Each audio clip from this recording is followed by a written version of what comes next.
दोस्तों, क्या आप जानते हैं कि हाइट एंड डिस्टेंस का प्रयोग पहली बार कब हुआ, किसने किया, किस चीज की खोज के लिए हाइट एंड डिस्टेंस का प्रयोग किया गया।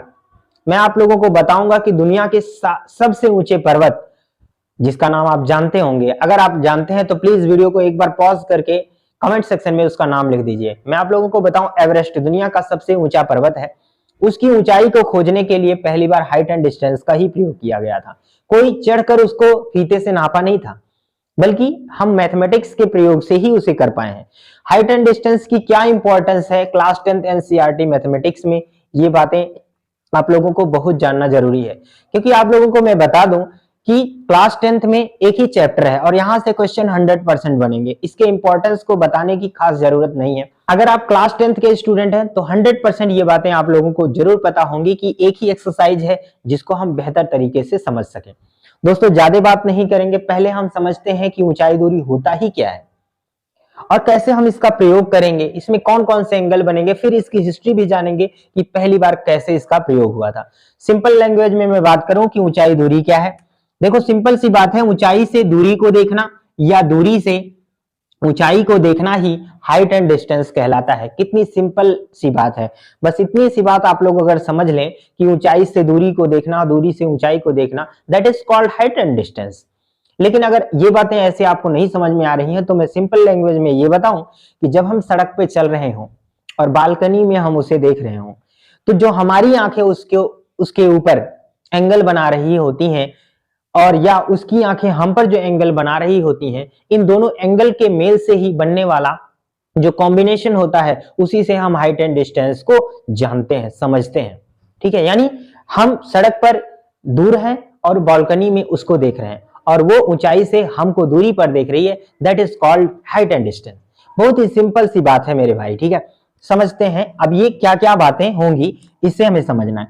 देखो, यहां पर जैसे ये सड़क है, सड़क से अगर बालकनी यहां पर बनी हुई है, क्लियर है, बालकनी में यहां पर अगर नीचे से जो हमारी आंखें इस पर एंगल बना रही होती हैं, हमारी आंख आंख ऐसा नहीं कि पैर से लेकर ऊपर तक, सिर्फ आंख से जो एंगल बन रहा होता है, कोई एंगल मान लो थीटा बना लिया, इसको हम एलिवेशन एंगल कहते हैं इंग्लिश में, और हिंदी में मैं बात करूं तो इसका नाम होता है मेरे भाई उन्नयन कोण होता है। क्या होता है मेरे भाई? उन्नयन कोण होता है। बहुत सिंपल सी बात है। ठीक है, अब मैं बात करूं बालकनी से, सिंपल से देखो, बालकनी से जो इसकी आंखें थोड़ा सा यहां पर ये भी बना देते हैं, इसकी आंखें जो हम पर एंगल बना रही होती हैं, वो एंगल कहलाता है थीटा और ये कहलाता है अवनमन कोण। क्या कहलाता है मेरे भाई? अवनमन कोण। अवनमन कोण, इसको इंग्लिश में कहते हैं डिप्रेसिव एंगल कहते हैं। ठीक है, सिंपल सी बात है। अब एक बात और आप लोगों को समझना है यार, आप मुझे बताओ कि बात कब बनती है? जब हमारी आंखें उसको उसी अटैचमेंट से देखें जितनी अटैचमेंट से वो देख रही है, या वो जितने अटैचमेंट से हमें देखे उतने ही अटैचमेंट, मतलब बराबर का अगर कॉम्बिनेशन होता है तभी तो बात बनती है। तो मतलब मेरे कहने का मतलब ये है कि जो अवनमन कोण है वो हमेशा क्या होता है? उन्नयन कोण के बराबर होता है। मतलब निगाहें बराबर मिलेंगी तभी तो बात बनेगी। मतलब ये एंगल भी जो होंगे बिल्कुल इक्वल होंगे तो ही बात बनेगी। मेरे कहने का मतलब है अवनमन कोण उन्नयन कोण के हमेशा बराबर होगा। इतनी बातें समझना है। भले ही कंडीशन अवनमन कोण का आएगा पर हम सवाल हमेशा उन्नयन कोण से ही लगाएंगे। और एक बात और मैं बता दूं कि ट्रिगोनोमेट्री के बेसिक्स सी बातें हमने इससे पहले भी कर ली हैं, जो कि हमारे चैनल पर पहले भी अपलोडेड हैं और बहुत सारे जबरदस्त मैंने ट्रिक्स भी बताए हैं। अगर आप लोगों ने वो वीडियो नहीं देखी तो प्लीज वो वीडियो चैनल पर जाकर जरूर देखिएगा, ताकि आप बहुत सारी सीक्रेट बातें, फार्मूले आप समझ जाएं। मैं बात करूं, आप जानते हैं कि ट्रिगोनोमेट्री है ना, ट्रिगोनोमेट्री जो हम पढ़ रहे हैं, ट्रिगोनोमेट्री में 6 अनुपात होते हैं। मेनली कितने होते हैं? 6 अनुपात होते हैं। मतलब 6 अनुपात होते हैं कुल मिलाकर। 3 मेन होते हैं। कौन कौन से होते हैं भाई? एक बार मैं बता दूं, साइन थीटा और कॉस थीटा, और क्या होता है भाई? टेन थीटा होता है। और 3 इसके क्या होते हैं? अपोजिट्स होते हैं। साइन का अपोजिट मुझे पता है क्या होता है भाई? कोसेक थीटा होता है। कॉस का क्या होता है? सेक थीटा होता है। और टेन का क्या होता है भाई? कॉट थीटा होता है। ठीक है, ये आपको बातें समझनी है। ठीक है, हाइट एंड डिस्टेंस का प्रयोग कैसे हुआ ये बात अब हम करने वाले हैं। ठीक है, फिर हम इस पर जबरदस्त जबरदस्त सवाल भी करेंगे इन्हीं सब का प्रयोग करते हुए। ठीक है, अब देखते हैं सबसे पहले इसकी हिस्ट्री क्या है। मैं बता दूं आप लोगों को कि पहली बार ट्रिगोनोमेट्री का उपयोग क्या कब किया गया था, है ना दोस्तों। अब मैं बात करूंगा हाइट एंड डिस्टेंस के हिस्ट्री की। हाइट एंड डिस्टेंस की हिस्ट्री कब शुरू हुई, कैसे हुआ। सबसे पहले मैं बात करूं कि 1852 के सर्वेक्षण में, क्या है, सर्वेक्षण में पहली बार हाइट एंड डिस्टेंस का प्रयोग किया था। किसके लिए, दुनिया के सबसे ऊंचे पर्वत एवरेस्ट की ऊंचाई का पता लगाने के लिए, ठीक है। और मैं बताऊं कि 160 किलोमीटर से अधिक दूरी पर उपस्थित कुल मिलाकर 6 केंद्रों से सर्वेक्षण किया गया था। 6 केंद्रों से सर्वेक्षण किया गया था और इसका पता लगाया गया था, ठीक है, इसकी ऊंचाई का पता लगाया था। और मैं बात करूं कि 1856 में इसका नाम sir George Everest sir George Everest के नाम पर उस पर्वत का नाम क्या रखा गया था मेरे दोस्त, एवरेस्ट रखा गया था। अब मुझे बताओ, क्या सर जॉर्ज एवरेस्ट जो है वो उसको चढ़कर नापे होंगे, पॉसिबल ही नहीं है, ठीक है। आप जानते भी हैं इनका नाम कहीं ऐसे नहीं आया था। तो कैसे इन्होंने पता लगाया, हाइट एंड डिस्टेंस की ही मदद से। इन्होंने क्या किया, एक एंगल बनाया इस तरह से, ठीक है, हाइट एंड डिस्टेंस के लिए इस तरह से एक क्या लिया इन्होंने, एक लाइट लिया, ठीक है। लाइट का नाम क्या है मैं बता दूं आप लोगों को, उसका नाम क्या है, थियोडो लाइट। नाम क्या है मेरे दोस्त, थियोडोलाइट। ये थियोडोलाइट जो है बहुत बड़ा होता है, बहुत बड़ा इंस्ट्रूमेंट है। ये क्या करता है, अपने अंदर से प्रकाश किरण की पुंज निकालता है। यहां पर थियोडोलाइट लगाया जाएगा, ठीक है, यहां से प्रकाश किरण की ये पुंज निकलेगी। ये हमारा क्या होगा, कर्ण होगा, आप समझते हैं। कर्ण ये हो जाएगा, जो एंगल यहां से बनाएगा और यहां पर इसकी ऊंचाई हम क्या कर सकते हैं, पता लगा सकते हैं साइन के प्रयोग से। ये दूरी अगर हमें पता हो जाएगी, कैसे पता चलेगी, थियोडोलाइट से निकलने वाली जो प्रकाश किरण की पुंज थी वो कितनी दूरी तक जाती है, इसका हम अंदाजा लगा लेंगे और उसके बाद इसकी ऊंचाई का पता लगा सकते हैं, क्योंकि हम जानते हैं कि साइन थीटा बराबर होता है लंब बटे में ये कर्ण हो जाएगा, ठीक है, लंब बटे में कर्ण। यहां से हम इसका पता लगा सकते हैं, ठीक है। मैं आप लोगों की और जानकारी के लिए बता दूं कि थियोडोलाइट आज भी देहरादून के सर्वेक्षण संग्रहालय में रखा हुआ है प्रदर्शनी के लिए। बस इतनी इसकी हिस्ट्री थी। कुछ और बातें करेंगे, अब इसके सवालों पर चर्चा करेंगे कि कैसे हम हाइट एंड डिस्टेंस के सवालों को सॉल्व करेंगे, ये भी आप लोगों को ध्यान रखना है, ठीक है। अब देखो कैसे करते हैं हाइट एंड डिस्टेंस के सवाल लगाने के लिए। मैं आप लोगों को बताऊं, जब भी सिंपल सी बात है, ये आप लोगों को क्या करना होगा, फिगर को पहले समझना है। जिन लोगों को फिगर नहीं समझ में आएगा उन लोगों को कुछ भी नहीं समझ में आएगा, है ना। फिगर पहले, जब तक फिगर ना समझ में आए तो फिर मजा ही नहीं है। फिगर समझ में आ गया तो सारी चीजें बढ़िया हो जाएंगी और अच्छे से उसको हम सॉल्व कर सकते हैं, ठीक है। चलो, ऐसा एंगल बनाना पड़ेगा, ठीक है। और अक्सर जो भी आपको सवाल दिए जाएंगे वो एंगल ऐसे बना लेंगे। हम कहते हैं कि अगर हमें कभी भी, ये आप एबीसी एक ट्रायंगल बना लेंगे, ये मेरा, अगर मैं इस थीटा को कंसीडर करूंगा तो मुझे लगता है ये कर्ण होगा, ये लंब होगा और ये हमारा क्या रहेगा, आधार रहेगा। दोस्तों कभी भी अगर हमें ये लंब और आधार पता रहेगा तो हम क्या लेंगे, tan लेंगे। क्या लेंगे मेरे बाल, tan लेंगे, ठीक है। और अगर हमें लंब और कर्ण के बारे में पता रहेगा, लंब ये आधार होता है, और अगर हमें लंब और कर्ण के बारे में पता रहेगा तो हम साइन थीटा ऑलवेज लेंगे, ठीक है, लंब बटे कर्ण रहेगा। और कॉस थीटा कब लेंगे, जब हमें आधार और कर्ण के बारे में पता रहेगा। ये आप लोगों को समझ के रखना है, ठीक है। चलिए हम पहला सवाल आज के लिए लेते हैं, ठीक है। पहला सवाल मैं लूंगा मेरे दोस्त, पहला सवाल लूंगा, बिल्कुल बहुत ही जबरदस्त तरीके से हम उन चीजों को समझेंगे। सबसे पहले मैं पहला सवाल डायरेक्टली एक्सरसाइज से ही उठा ले रहा हूं, ठीक है। मैं पहले आप लोगों को बता दूं कि हम लोग क्या करेंगे, क्वेश्चन को मैं बुक से रीड करता रहूंगा। जैसा कि आप लोग पहले से भी जानते हैं, मैं ये काम करते आया हूं और करता ही रहूंगा अभी भी, जब तक आप लोगों का सपोर्ट ज्यादा नहीं हो जाएगा, ठीक है। बहुत ज्यादा सपोर्ट जब हो जाएगा, हमारे पास भी डिजिटल बोर्ड होंगे, हम भी अच्छी अच्छी तस्वीरें दिखाएंगे जहां पर हम चीजें को 3D में दिखाकर और बेहतर तरीके से समझेंगे। बट अभी जो भी है उसी में हमें काम चलाना है। चलो शुरू करते हैं बहुत ही जबरदस्त तरीके से। वैसे पहला सवाल, सर्कस का एक कलाकार, सिंपल सी बात समझना, सर्कस का एक कलाकार 20 मीटर लंबी डोरी पर चढ़ रहा है, 20 मीटर लंबी डोरी पर चढ़ रहा है जो अच्छी तरह से तनी हुई है और भूमि पर सीधे लगे खंबे के शिखर से बंधा हुआ है। यदि भूमि स्तर के साथ डोर द्वारा बनाया गया कोण जो है 30 अंश का हो तो खंबे की ऊंचाई ज्ञात कीजिए। बहुत ही सिंपल सी बात है। देखो सर्कस का जो कलाकार है वो यहाँ पर एक स्तंभ लगा देगा और यहां से एक डोर इस तरह से बांध देगा, ठीक है। और इस डोर की जो लंबाई है वो कुल मिलाकर मेरे दोस्त कितनी है, 20 मीटर है, 20 मीटर है। और हमें क्या पूछा जा रहा है कि इस खंबे की ऊंचाई जाननी है, ठीक है, जाननी है। और यहां से एंगल हमारा कितना बना रहा है, उन्नयन कोण की बात किया है ना हमने, आप लोगों को पहले भी बताया कि भाई उन्नयन कोण क्या होता है ना। उन्नयन कोण आपको समझना है। जमीन स्तर से कितना बना है, 30 अंश का, ये हम मान लेंगे ए बी सी। अब चाहे ए बी सी यहां पर हम ये देख लेते हैं, ठीक। हमें ये ऊंचाई निकालनी है तो ऊंचाई को हम क्या मान ले रहे हैं मेरे भाई, एच मान ले रहे हैं, लेकिन ये बातें हमें लिखनी पड़ेंगी, ठीक है। मैं यहां पर लिखूंगा, माना स्तंभ, स्तंभ की ऊंचाई, स्तंभ की ऊंचाई बराबर h मीटर, ये हम मान लेंगे। अब आप मुझे बताओ कि यहां पर हमें 3 भुजाएं दी जाती हैं जिसमें से हमें ये वाली भुजा और ये वाली भुजा पता है। अब ये भुजा इस एंगल के लिए क्या बना रहा होगा, लंब ना, क्योंकि इसके सामने ये लंब है और ये क्या होगा, कर्ण होगा।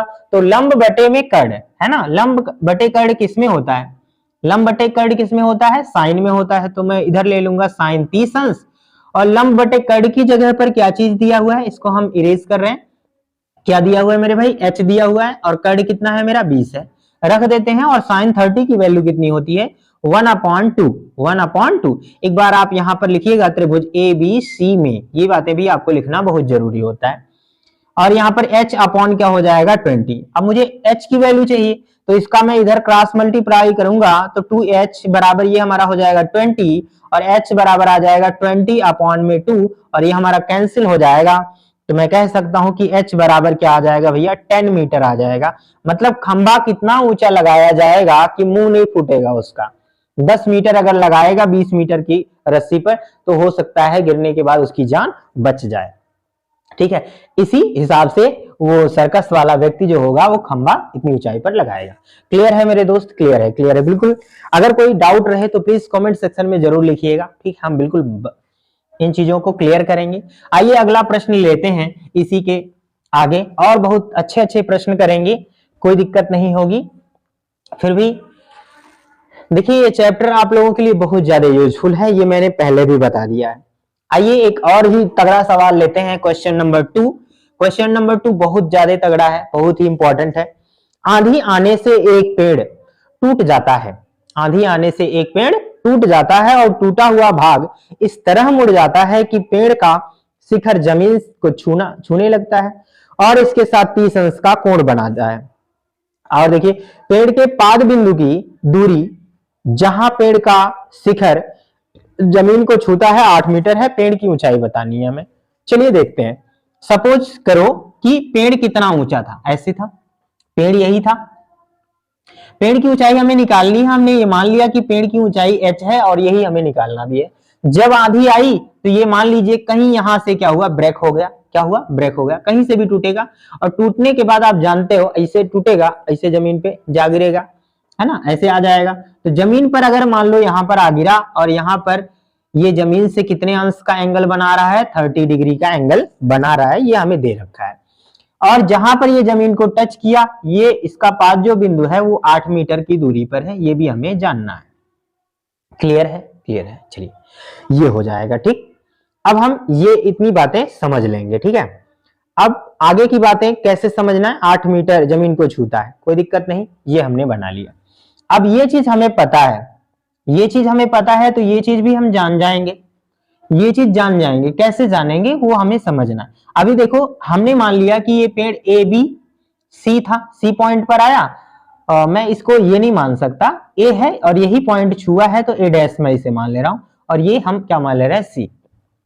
सबसे पहले हम क्या करेंगे, ये एच निकालने के लिए, अगर ये पूरा एच है, अगर ये पूरा एच है और इस चीज को मैं क्या मान लूं, एक्स के बराबर मान लूं, ठीक है, क्या मान लूं, एक्स के बराबर मान लूं, तो सोचो ये वाली दूरी कितनी हो जाएगी, एच माइनस एक्स होगा, और यही वाली चीज यहां से आकर यहां पर रुकी हुई है तो एच माइनस एक्स ये भी हो जाएगा, ये भी हो जाएगा। क्लियर है, क्लियर है, क्लियर है। अब हम इन्हीं बातों को यहां पर लिखेंगे। माना माना माना पेड़ की ऊंचाई, पेड़ की ऊंचाई, पेड़ की ऊंचाई बराबर क्या है, एच मीटर है। बाकी की बातें हमने यहां पर लिख दी हैं। अब हम क्या करेंगे, एच की वैल्यू निकालेंगे, लेकिन एच की वैल्यू तभी निकल पाएगी जब हमें यहां एक्स पता चलेगा, एक्स का पता चलना चाहिए ना। तो एक्स कैसे निकालेंगे, सबसे पहले लिखेंगे त्रिभुज ए बी सी, मतलब मैंने ए डैश माना है तो हम ए डैश ही मान लेंगे इसमें। अब मुझे बताओ एक्स की वैल्यू निकालने के लिए एक्स और 8 में किसका संबंध है, लंब आधार का संबंध है। तो पहली बार मैं लूंगा tan 30 अंश, tan 30 अंश बराबर क्या होता है, लंब बटे में कर्ण। लंब है हमारा एक्स, सॉरी आधार है लेना है, ये 8 हो जाएगा। tan 30 अंश की वैल्यू होती है 1/√3 हो जाएगा और बराबर x अपॉन में 8 हो जाएगा। क्लियर है। अब आप देखो हमें x चाहिए, इसका गुणा हम यहां पर कर देंगे तो 8/√3 आ जाएगा और यहाँ x आएगा। मैं ऐसा लिख लूं, इधर हो जाएगा 8 बटे में करड़ी में 3, ये इतना मीटर आंसर आ जा रहा है, सिर्फ x की वैल्यू आ रही है। अब हम फिर से इसी त्रिभुज में लेंगे और अब की बार हम किसका संबंध रखेंगे, इन दोनों का संबंध रखेंगे। हमें x की वैल्यू पता चल चुकी है, आप इसे रिलेशन नंबर फर्स्ट भी मान सकते हैं। पुनः पुनः त्रिभुज ए डैश बी सी में अब की बार हम क्या लेंगे, इसका और इसका संबंध है, कॉस का संबंध हम लेंगे। तो हमारा यहां पर हो जाएगा भैया cos 30 मैंने ले लिया। अब मुझे बताओ cos 30 बराबर क्या हो जाएगा, आधार बटे में कर्ण। आधार क्या हो जाएगा हमारा 8 और ये कर्ण इतना है, 8 बटे में क्या आ जाएगा, ये हमारा हो जाएगा h माइनस एक्स हो जाएगा। क्लियर है। अब आप देखो cos 30 की वैल्यू कितनी होती है, cos 30 की वैल्यू होती है √3/2 और ये हमारा हो जाएगा 8 और बटे में हो जाएगा h माइनस एक्स हो जाएगा। अभी भी हम x की वैल्यू नहीं रख रहे हैं। फिर हम इधर गुणा करेंगे, इन दोनों का क्रॉस मल्टीप्लाई करते हैं। क्रॉस मल्टीप्लाई करेंगे तो ये हमारा कितना हो जाएगा, 8 दूना में 16 और ये इधर गुणा हो जाएगा, ठीक है, √3 और यहां पर देखो ये हमारा हो रहा है h माइनस एक्स हो जा रहा है और हम इधर कर ले रहे हैं, ठीक है। ये 8 दूना में कितना हो जाएगा, 16, इधर हो जाएगा मेरे भाई 16 हो जाएगा, कोई दिक्कत नहीं। हम इसको इधर भी ट्रांसफर कर सकते हैं, अभी भी इसको अगर इधर ट्रांसफर कर दिया तो h माइनस हमारा हो जाएगा x, अभी भी मैंने नहीं रखा है, फिर ये आ जाएगा 16 बटे में करड़ी में 3। क्लियर है। अब हम यहां पर क्या करते हैं, ये हम इधर करते हैं, h बराबर में आ जाएगा 16 बटे ये हो जाएगा √3 और ये माइनस है इधर भेज दिया प्लस x हो जाएगा, ठीक है। अब हम x की वैल्यू रख सकते हैं, हमें h निकालना है तो मैं कह सकता हूं h बराबर ये हो जाएगा 16 बटे करड़ी में 3 और प्लस x की वैल्यू कितनी है, x की वैल्यू कितनी है 8 बटे √3, यहां आ जाएगा 8 बटे में √3 आ जाएगा। बहुत अच्छा, बहुत सुंदर। अब बताओ h बराबर कितना हो जाएगा, एलसीएम क्या है, सेम है, तो ये हमारा हो जाएगा √3 और अंश में क्या जाएगा, देखो हर बराबर है तो चीजें जुड़ जाएंगी, 16 और 8 मिलके कितना हो जाएगा, 24 हो जाएगा। अगेन मैं ऊपर नीचे अगर मैंने √3 से मल्टीप्लाई कर दिया तो क्या हो जाएगा, h बराबर ये हमारा हो जाएगा 24 करड़ी में 3 हो जाएगा और अपॉन में यहां से गुणा होने पर करड़ी हट जाएगी, ये इससे कट जाएगा, 3 अठे में 24। तो मैं कह सकता हूं कि h की वैल्यू कितनी आ जाएगी, 8 करड़ी में 3 आ जाएगी, 8 करड़ी में 3 मीटर, मतलब h की वैल्यू कितनी हो जाएगी, 8 करड़ी में 3।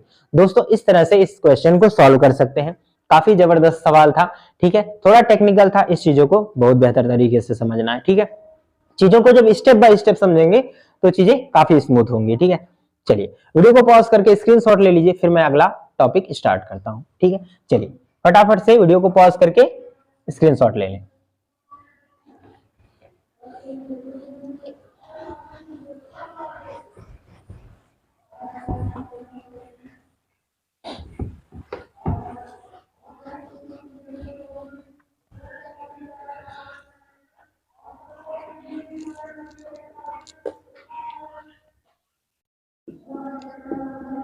हमारा नेक्स्ट क्वेश्चन होगा क्वेश्चन नंबर 3। ठीक है, एक ठेकेदार बच्चों को खेलने के लिए एक पार्क में 2 फिसलन पट्टी लगाना चाहता है। ठीक है, चाहती है। ठीक, सुनो, आप सोचो कि फिसलन पट्टी क्या है ना, जैसे जब आप पार्क खेल के मैदान में जाते हो तो बच्चे वो सरकने वाला होता है ना, वही फिसलन पट्टी है। ठीक है, 5 वर्ष से कम उम्र के बच्चों के लिए वह एक ऐसी फिसलन पट्टी लगाना चाहता है जिसका शिखर 1.5 मीटर की ऊंचाई पर हो। अब सोचो फिसलन पट्टी ऐसे बनानी है आपको, एक फिसलन पट्टी ये हो जाएगी और एक फिसलन पट्टी ये भी हो जाएगी। अब देखो, अगर 5 वर्ष से कम बच्चे हैं तो इनके फिसलन पट्टी की जो ऊंचाई है वो कितनी है, 1.5 मीटर है। ये हमको ध्यान रखना, ये हम कर लेते हैं और ये हमारी फिसलन पट्टी है। ठीक, और अगला यहां पर बना लेता हूं मैं। ठीक है, 2 फिसलन पट्टी लगाना ना, और भूमि से 30 अंश का कोण बनाती होती है, 30 अंश का कोण बना लेगा, यहां पर मुझे बनाना। ठीक है, अगला हमारा क्या कह रहा है, जबकि इससे अधिक उम्र के बच्चों के लिए वह 3 मीटर की ऊंचाई पर एक अधिक ढलान की फिसलन पट्टी लगाना चाहती है, तो ये हो जाएगा हमारा 3 मीटर, ये ऊंचाई इतनी हो जाएगी। हम क्या करेंगे, ये हो गया 60 अंश का कोण बनाती है, प्रत्येक स्थिति में फिसलन पट्टी की लंबाई ज्ञात कीजिए, और ये 60 अंश का एंगल बना रहा है। हम इसे मान ले रहे हैं भैया ABC और इसको मान ले रहे हैं PQR। आप जानते हैं कि यहाँ पर 90 डिग्री का एंगल बनेगा, यहाँ पर कोई डाउट नहीं होना चाहिए। हमें क्या निकालना है, फिसलन पट्टी की लंबाई। अगर इसमें मैं x मान लूं और इसमें क्या मान लूं, y मान लूं, तो कोई प्रॉब्लम नहीं होगी ना। तो मैं कह रहा हूं यहां पर सबसे पहले माना फिसलन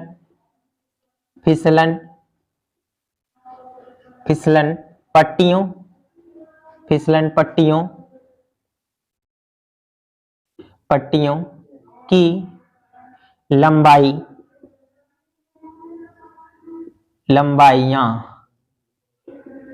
x तथा y मीटर हैं, ये हमने मान लिया। ठीक है, तो सर्वप्रथम क्या लिखेंगे, त्रिभुज ABC में मैं देखूंगा तो यहां पर क्या हो जाएगा, मुझे बता दो, ये और ये में क्या संबंध है, ये लंब होगा, ये कर्ण होगा, तो मैं कह सकता हूं कि ये मेरा साइन 30 डिग्री, साइन 30 अंश बराबर क्या हो जाएगा, लंब बटे कर्ण, यानी साइन थीटा बराबर लंब बटा कर्ण ही होता है ना, तो ये हो जाएगा 1.5 और बटे कर्ण का मान है x। इसकी वैल्यू क्या है, 1/√2, सॉरी 1 अपॉन क्या होता है, 2 होता है, और ये 1.5 अपॉन क्या हो जाएगा, 2। अगेन सॉरी यार, यहाँ पर x हो जाएगा। ठीक है, इसका गुणा यहाँ पर कर दूं x, और ये 2 का गुणा हो जाएगा 1.5, 15 दूना 30 यानी 3.0 मीटर, ये इसकी लंबाई हो जाएगी। क्लियर है, 3 मीटर। इसी तरह से हम लिखेंगे त्रिभुज PQR में लिखूं मैं, तो ये हमारा फिर से वही हम ले लेंगे साइन 60 डिग्री, साइन 60 डिग्री बराबर क्या हो जाएगा, हम फिर से वही लंब कर्ण वाला फार्मूला, तो यहां पर आ जाएगा मेरे भाई 3 बटे में क्या हो जाएगा, कर्ण की वैल्यू है y। क्लियर, इसकी वैल्यू रख देते हैं √3 अपॉन हो जाएगा 2, और यहां पर आ जाएगा 3 बटे में क्या हो जाएगा, y हो जाएगा। क्लियर, इसका मल्टीप्लाई हम यहां पर कर दें तो ये हो जाएगा √3y हो जाएगा, और बराबर 2 3 में 6 हो जाएगा, इसको इधर भेज देते हैं, तो यहां हम लिख सकते हैं y बराबर 6 अपॉन में √3 हो जाएगा।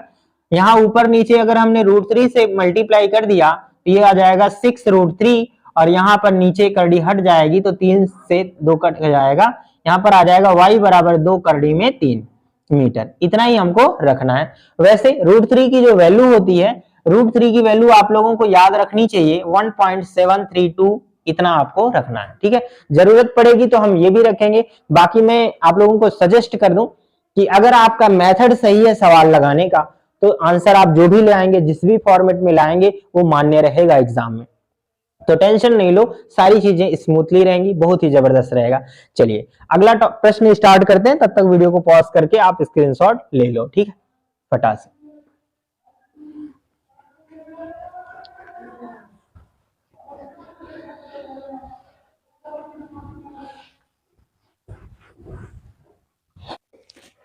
हमारा नेक्स्ट क्वेश्चन है, भूमि के एक बिंदु से जो मीनार के पाद बिंदु से 30 मीटर की दूरी पर है, मीनार के शिखर का उन्नयन कोण 30 मीटर है, तो मीनार की ऊंचाई। बहुत ही एकदम सिंपल सा क्वेश्चन है, इसको तो सभी लोग ऐसे भी लगा सकते हैं, ठीक है, बहुत ही आसान है। ये क्या है, भूमि के एक बिंदु से हमने यहाँ पर कोई पॉइंट ले लिया, ये पॉइंट ले लिया, इस बिंदु से जो मीनार के पाद बिंदु से 30 मीटर, मतलब मीनार यहाँ पर हमने बना लिया और इसका जो आधार है इस बिंदु से हमको यहाँ पर कह रहा है 30 मीटर की दूरी है, ये हम यहाँ पर लिख लेंगे, ठीक है। 30 मीटर दूरी से यहाँ पर कितना उन्नयन कोण बना रहा है, ये हमारा 30 डिग्री का बना भी रहा है, ठीक है। ये हम यहाँ पर लिख देंगे ABC। इसकी ऊंचाई हमें निकालनी, कुछ नहीं करना यार, सिंपल सा है। यहाँ पर त्रिभुज ABC लिखना और यहाँ पर वो चीज आप लिख लेना पहले, माना मीनार की ऊंचाई, मीनार की ऊंचाई कितनी मान लेंगे हम, h के बराबर मान लेंगे, ठीक है। इसमें हम क्या लिखेंगे, सबसे पहले tan 30 डिग्री। क्यों ऐसा मैं मान रहा हूं, क्योंकि लंब और आधार का संबंध है, तो यहाँ पर हो जाएगा h अपॉन हो जाएगा 30। अब आप मुझे बताओ इसकी वैल्यू कितनी होती है, 1/√3 होती है, और ये हमारा हो जाएगा h अपॉन में 30, h अपॉन 30। इसका क्रॉस मल्टीप्लाई कर दूं तो यहाँ आ जाएगा क्या आ जाएगा, 30 आ जाएगा, यानी 30 अपॉन क्या आ जाएगा, √3, और ये हमारा h के बराबर है। मुझे h निकालना है, मैं इधर लिख सकता हूं, ये 30 अपॉन √3 और मैं मल्टीप्लाई कर दूं अगर ऊपर नीचे √3 का। ऐसा मैं इसलिए कर रहा हूं क्योंकि आप लोगों को पता होगा कि अगर मैंने √3 नीचे रखा तो एक क्या है, इरेशनल नंबर है, अपरिमेय संख्या है, और ऐसा रखना ठीक नहीं होता, इसलिए हम ये नहीं करेंगे, ठीक है।